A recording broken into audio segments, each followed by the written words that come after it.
স্বাগত আরেকবার সিলেট স্টুডিও থেকে চ্যানেলে সিলেটের খবরে। আগামী 7 মে বিশ্বনাথের 7টি ইউনিয়নে অনুষ্ঠিত হবে ইউনিয়ন পরিষদ নির্বাচন। মনোনয়ন জমাদানের শেষ দিনে প্রার্থীদের পদচারণায় মুখরিত হয়ে ওঠে বিশ্বনাথ উপজেলা পরিষদ প্রাঙ্গণ। সুষ্ঠু নির্বাচন হলে বিএনপি, জামায়াত, খেলাফত মজলিসের প্রার্থীরা যেমন বিজয়ী হওয়ার প্রত্যয় ব্যক্ত করেছে, তেমনি আওয়ামী লীগের প্রার্থীরাও জয়ের ব্যাপারে দৃঢ় আশাবাদী। আমাদের বিশ্বনাথ প্রতিনিধি জাহাঙ্গীর আলম খায়রের তথ্যচিত্রে বিস্তারিত ডেস্ক রিপোর্টে। বিশ্বনাথের 7টি ইউনিয়নে 6 জন বিদ্রোহী প্রার্থী সহ আওয়ামী লীগের 13 জন, 5 জন বিদ্রোহী প্রার্থী সহ বিএনপির 12 জন, জাতীয় পার্টির 5 জন, জামায়াতের 3 জন, খেলাফত মজলিস স্বতন্ত্র প্রার্থী সহ 41 জন চেয়ারম্যান প্রার্থী মনোনয়নপত্র দাখিল করেছেন। সিলেট জেলা ও উপজেলা আওয়ামী লীগের নেতৃবৃন্দ সহ মিছিল সহকারে মনোনয়নপত্র দাখিল করেন আওয়ামী লীগ মনোনীত চেয়ারম্যান প্রার্থীরা। আর কোনো প্রকার হৈহুল্লার ছাড়া জেলা ও উপজেলা বিএনপির নেতৃবৃন্দের উপস্থিতিতে মনোনয়নপত্র দাখিল করেন বিএনপির মনোনীত প্রার্থীরা। আমি অলঙ্কার ইউনিয়নের সর্বস্তরের জনগণের কাছে অনুরোধ করব, দলমত নির্বিশেষে আপনাদের এলাকার এক সন্তান হিসাবে আমাকে মায়া করে আপনারা নৌকা মার্কায় ভোট দিয়ে আমাকে আপনাদের খেদমত করার সুযোগ দিবেন। আমরা এই নির্বাচনে দেশের উন্নয়ন, দেশের অরাজকতার বিরুদ্ধে একটি ভোটযুদ্ধমান একটা নির্বাচনে নেমেছি। আমরা আশা করি সুষ্ঠু নির্বাচন হলে দৌলতপুরের মানুষ, বিশ্বনাথের মানুষ বিএনপির প্রার্থীকে নিশ্চিত বিজয় করবে। জনগণের রায় হলো মূল রায়, নির্বাচনের মানে হলো ভোট এবং ভোটার। তবে আওয়ামী লীগের নেতাদের বিরুদ্ধে টাকার বিনিময়ে আওয়ামী লীগের সদস্য নয় এমন প্রার্থীও বাছাই করা হয়েছে বলে দাবি তুলেছেন আওয়ামী লীগের বিদ্রোহী প্রার্থীরা। 15 থেকে 20 লক্ষ টাকার একটা হয়েছে, তাদের সমঝোতা হয়েছে, তো যার জন্য আমি টাকার কাছে আমি টিকতে পারি নাই। এসব অভিযোগের কোনো সত্যতা ও ভিত্তি নেই জানিয়ে সিলেট জেলা আওয়ামী লীগের সাধারণ সম্পাদক সাবেক এমপি শফিকুর রহমান চৌধুরী জানালেন, সকল দলের অংশগ্রহণে এবারও সুষ্ঠু ও নিরপেক্ষ নির্বাচন অনুষ্ঠিত হবে। এখানে কোনো সমস্যা নাই যে এই সরকারের অধীনে নির্বাচন সুষ্ঠু এবং সুন্দর নির্বাচন হয়, সেটা প্রমাণ করতে প্রথমবারের মতো দলীয় প্রতীকে নির্বাচন হলেও আনন্দের কমতি নেই মেম্বার প্রার্থীদেরও। 63টি ওয়ার্ডে মেম্বার পদে 296 জন ও 21টি ওয়ার্ডে সংরক্ষিত মহিলা সদস্য পদে 65 জন প্রার্থী নিজেদের মনোনয়নপত্র দাখিল করেছেন। সকল দলের অংশগ্রহণে সুষ্ঠু ও সুন্দর নির্বাচন অনুষ্ঠিত হবে এমনটাই প্রত্যাশা এখন বিশ্বনাথবাসীর। Belal Ahmed, channel S news desk. বিপুল উৎসাহ উদ্দীপনার মোটর শোভাযাত্রার মধ্য দিয়ে বিশ্বনাথের অলঙ্কার ইউনিয়নে আওয়ামী লীগ মনোনীত চেয়ারম্যান পদপ্রার্থী যুক্তরাজ্য প্রবাসী আওয়ামী লীগ নেতা রফিক মিয়া মনোনয়নপত্র দাখিল করেছেন। বৃহস্পতিবার মোটর শোভাযাত্রা সহ মনোনয়নপত্র দাখিল করেন বিশ্বনাথের অলঙ্কারী ইউনিয়নের আওয়ামী লীগ মনোনীত একমাত্র প্রবাসী প্রার্থী বিশ্বনাথ উপজেলা আওয়ামী লীগের সাবেক তথ্য ও গবেষণা সম্পাদক মোহাম্মদ রফিক মিয়া। এর আগে তার নিজ বাড়ি অলঙ্কারী ইউনিয়নের বেতশান্দি থেকে বিশ্বনাথ ট্যাংরা রোডে ইউনিয়ন আওয়ামী লীগ ও সহযোগী সংগঠনের সকল নেতাদের নিয়ে তিনি উপজেলা সদরে পৌঁছেন। এ সময় উপজেলা সদরের গুরুত্বপূর্ণ সড়ক প্রদক্ষিণ শেষে কলেজ রোডের ডাকবাংলোয় জেলা ও উপজেলা আওয়ামী লীগের নেতৃবৃন্দের সঙ্গে মিলিত হন। সেখান থেকে জেলা আওয়ামী লীগের সাধারণ সম্পাদকের সাবেক এমপি আলহাজ শফিকুর রহমান চৌধুরী ও উপজেলা আওয়ামী লীগের সাধারণ সম্পাদক বাবুল আক্তারের নেতৃত্বে মিছিল সহকারে উপজেলা নির্বাচন অফিসে যান। এ সময় জেলা ও উপজেলা নেতৃবৃন্দের উপস্থিতিতে তিনি তার মনোনয়নপত্র দাখিল করেন। মনোনয়ন প্রদানকালে জেলা আওয়ামী লীগের সাধারণ সম্পাদক সাবেক এমপি আলহাজ শফিকুর রহমান চৌধুরী, উপজেলা আওয়ামী লীগের সাধারণ সম্পাদক বাবুল আক্তার, আওয়ামী লীগ নেতা অধ্যাপক এম এ ওয়াহাব, আওয়ামী লীগ নেতা নুরুল ইসলাম, উপজেলা যুবলীগের যুগ্ম আহ্বায়ক আলতাফ হোসেন, সিলেট জেলা ছাত্রলীগের সহ সভাপতি সোহেল আহমদ মুন্না, অলঙ্কার ইউনিয়ন আওয়ামী লীগের সিনিয়র সহসভাপতি হিরণ মিয়া সহ উপজেলা ও ইউনিয়ন আওয়ামী লীগ ও সহযোগী সংগঠনের সকল নেতৃবৃন্দ উপস্থিত ছিলেন। ইউনিয়ন পরিষদ নির্বাচনের চতুর্থ ধাপে মৌলভীবাজারের রাজনগরের ইউনিয়ন পরিষদ নির্বাচনের জন্য মনোনয়নপত্র জমা দিয়েছেন প্রার্থীরা। মনোনয়নপত্র জমাদানের শেষ দিনে বৃহস্পতিবার সকালে রাজনগর উপজেলা পরিষদে 8 ইউনিয়নের চেয়ারম্যান ও সদস্য প্রার্থীরা মনোনয়নপত্র জমা দিয়েছেন সংশ্লিষ্ট রিটার্নিং কর্মকর্তার কাছে। আওয়ামী লীগ ও বিএনপির চেয়ারম্যান প্রার্থীরা নিজ দলের কর্মী সমর্থকদের নিয়ে মনোনয়নপত্র জমা দিতে আসেন। এ সময় জেলা আওয়ামী লীগ সাধারণ সম্পাদক নেসার আহমদ, উপজেলা আওয়ামী লীগ সভাপতি মিসবাউদ্দৌজা ভেলাই, জেলা যুবলীগ সাধারণ সম্পাদক নাহিদ আহমদ নিজ দলের প্রার্থীদের সাথে উপস্থিত ছিলেন। বিয়ানীবাজার ওয়েলফেয়ার ট্রাস্ট ইউকে 1 বছরে উপজেলার বিভিন্ন এলাকার গরিব অসহায় মানুষের মধ্যে 14টি পাকা গৃহ নির্মাণ করে দিয়েছে। আরও 9টি ঘরের নির্মাণ কাজের শেষ পর্যায়ে।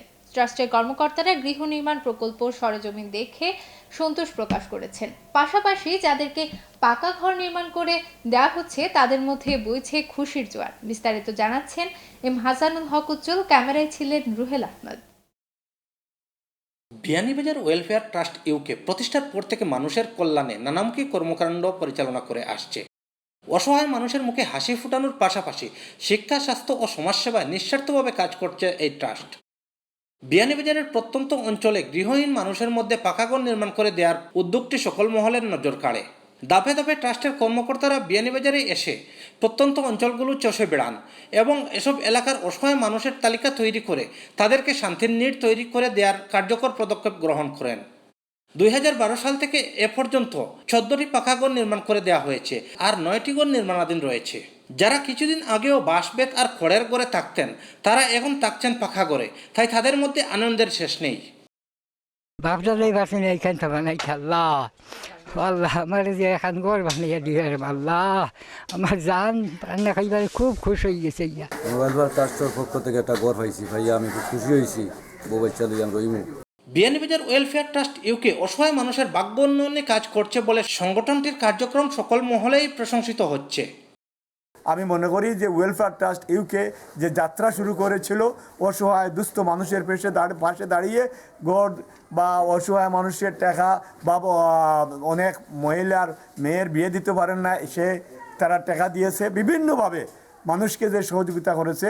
আমি বিয়ানীবাজার উপজেলাবাসীর পক্ষ থেকে বিয়ানীবাজার ওয়েলফেয়ার ট্রাস্ট ইউকে অসংখ্য ধন্যবাদ জানাচ্ছি। যাদের মাধ্যমে, যাদের সহযোগিতায় এই বিয়ানীবাজারের বিভিন্নভাবে উন্নয়ন হচ্ছে, আমি তাদের সবাইকে আমার ব্যক্তিগত পক্ষ থেকে এবং বিয়ানীবাজারবাসীর পক্ষ থেকে আন্তরিক মুবারকবাদ জানাচ্ছি। এদিকে চলতি সপ্তাহে সংগঠনের কর্মকর্তারা বিয়ানীবাজারের শেওলা, দুবাগ, চারখাই ও বিয়ানীবাজার পৌরসভার নয়াগ্রামে নির্মাণাধীন কয়েকটি গড় ঘুরে দেখেন এবং নয়াগ্রামের আশাবালের গড় হস্তান্তর করেন। বিয়ানীবাজার ওয়েলফেয়ার ট্রাস্ট ব্রিটেনে যে সমস্ত ইভেন্ট করেছে অত্যন্ত সুন্দর, এবং যেটা এখনও ব্রিটেনের বুকে কেউ করতে পারছে না। আজকে আমরা এই করে ছাবিটা হস্তান্তর করলাম। এর আগে আমরা আরও 3টা গড় দেখে আসছি। এ সময় উপস্থিত ছিলেন বিয়ানীবাজার উপজেলা পরিষদের চেয়ারম্যান আতাউর রহমান খান, বিয়ানীবাজার ওয়েলফেয়ার ট্রাস্টের ট্রাস্টি জাহিদুর রহমান, দিলাল আহমদ, আলহাজ মোহাম্মদ সোয়াফুদ্দিন, আলহাজ হাজি নাজিমুদ্দিন, আব্দুস শুকুর, উদীচী শিল্পী গোষ্ঠীর আহ্বায়ক সরোয়ার হোসেন, লায়ন, বিলাল আহমদ সহ আরও অনেকে। এম হাসানুল হক উজ্জ্বল, চ্যানেল এস নিউজ, বিয়ানীবাজার। সুনামগঞ্জের দিরাই উপজেলার রাজনগর ইউনিয়নের উমেদনগর গ্রামের যুক্তরাজ্য প্রবাসী পাশা মিয়ার উদ্যোগে আয়োজিত মাসব্যাপী ক্রিকেট টুর্নামেন্ট শেষ হয়েছে।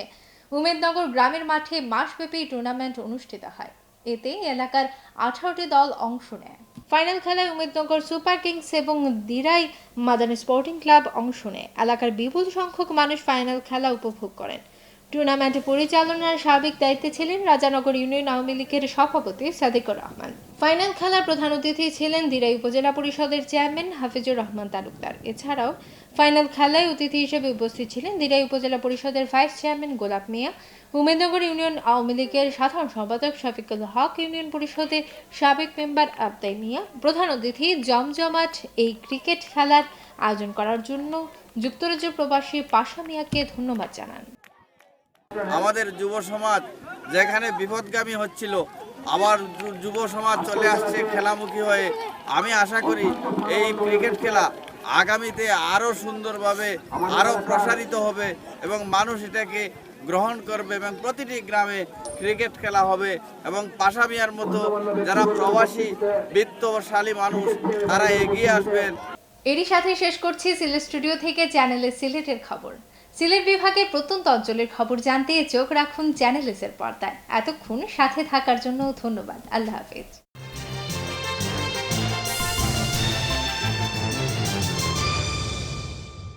আমানুল্লাহ কনভেনশন সেন্টার আপনার উৎসব আয়োজনকে সুষ্ঠু ও সুন্দরভাবে সম্পন্ন করতে সিলেটে এই প্রথম আমরা নিয়ে এসেছি আন্তর্জাতিক মানসম্পন্ন কনভেনশন সেন্টার। 21,000 স্কয়ার ফুট জায়গা জুড়ে এতে রয়েছে সেন্ট্রাল এসি, 800 ডাইনিং ও 500 ওয়েটিং ক্যাপাসিটি, 120টি car parking, electric service station, automatic generator, close circuit camera, double kitchen, catering ও quality service staff, event management, বিয়ে, গায়ে হলুদ, জন্মদিন, অফিস কনফারেন্স সহ যে কোনো জমকালো অনুষ্ঠানকে সুষ্ঠু ও সাবলীলভাবে সম্পন্ন করতে আমরা সবসময় প্রস্তুত। Amanullah convention centre, Arambagh, MC college road, Sylhet. Karimullah গ্রুপের একটি প্রতিষ্ঠান।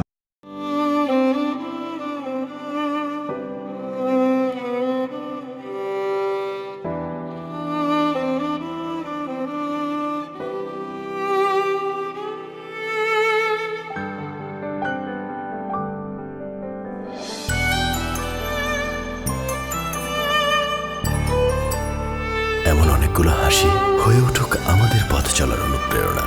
North east cancer hospital, world class cancer treatment in Sylhet.